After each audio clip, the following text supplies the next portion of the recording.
Did you know Anakin and Vader's animations mirror each other, sharing the majority of their lightsaber swing patterns? They both walk and levitate in almost the exact same way, and Anakin's force pull ability looks like a force choke. The only difference is Vader's maneuverability and defensive guard, which matches Obi-Wan's since he now has the high ground. But these aren't the only parallels. Obi-Wan and Anakin also mirror each other but have a clear distinction between Anakin's offensive attacks to Obi-Wan's defensive, less aggressive strikes. And Dooku was just as much of a teacher to Anakin as Obi-Wan, so it's no surprise they share some similarities.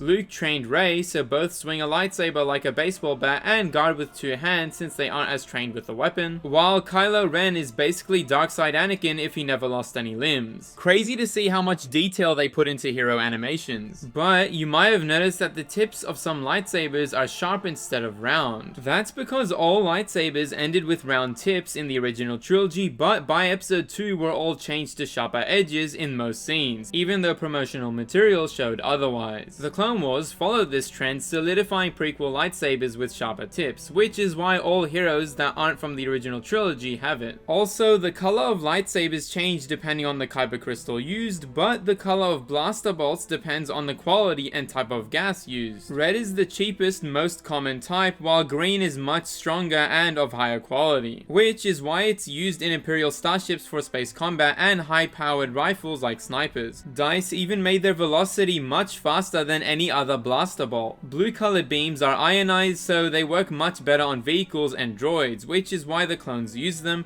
and the New Republic for some reason. And finally, orange is meant to be used for non-lethal training, but Battlefront 2 chose this color for explosive rounds, even though they officially don't look any different to red blaster bolts. But you might have also noticed that while I zoom in using third person mode, the camera comes closer to my shoulder. With the exception of guns with scopes, this zoom still happens in first person mode. That's because some guns don't have any iron sights or changeable attachments. You can't make a fully customizable system for Star Wars guns because they're already modified weapons from either World War II or Modern Warfare. Or just a random mix of different things like the DC-15, which uses an upside down E11 as its barrel, using the scope as a grip and the trigger area as the weapon's iron sights with slight modifications. Which is funny because when you attach a scope, the iron sights still block its view. In fact, some scopes don't even have a proper second lens, all of which weren't really noticeable until the reboot's highly detailed models. This kinda happened with starships as well. It's awesome that we finally get to see inside the cockpits of ships from the prequels that weren't directly shown in the films, but you might have noticed that most of the original trilogy cockpits were quite big, allowing the camera to film better angles in the movies, which naturally translates a lot easier to the game's first person mode. While the prequel's Jedi Starfighter is a lot smaller, which needed holes through the cockpit to let the actors' legs lie flat so it doesn't cover their chest in shots like these. But since Yoda is already small, you won't see two giant legs in first person mode.